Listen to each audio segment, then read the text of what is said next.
আবারও নদিয়ার রানাঘাট পুলিশ প্রশাসনের বড়সড় সাফল্য, উদ্ধার 100 কেজি গাঁজা।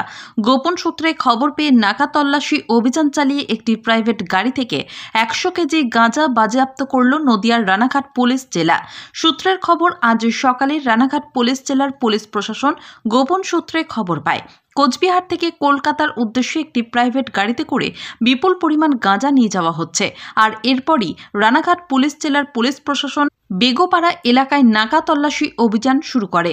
তবে পুলিশ প্রশাসন সূত্রে খবর, শিলিগুড়ির আরটিও নাম্বারের গাড়ি পুলিশের চেকিং দেখে 12 নম্বর জাতীয় সড়ক ছেড়ে নোকারির দিকে পালানোর চেষ্টা করলে সেই গাড়িকে রীতিমতো ধাওয়া করে ধরে ফেলে রানাঘাট পুলিশ প্রশাসনের আধিকারিকেরা।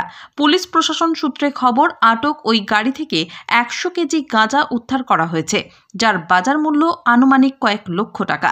ঘটনায় গাড়িতে থাকা এক দক্ষিণ ভারতীয় যুবককে গ্রেপ্তার করেছে রানাঘাট পুলিশ প্রশাসন। তবে কোচবিহার থেকে ওই গাড়ি করে কোথায় এই গাঁজা পাচার হচ্ছিল ও এর পিছনে কোনো রকম পাচার চক্র জড়িত রয়েছে কিনা তা জানতে ঘটনার তদন্ত শুরু করেছে রানাঘাট থানার পুলিশ প্রশাসন। Bureau report, crime press Bengal news.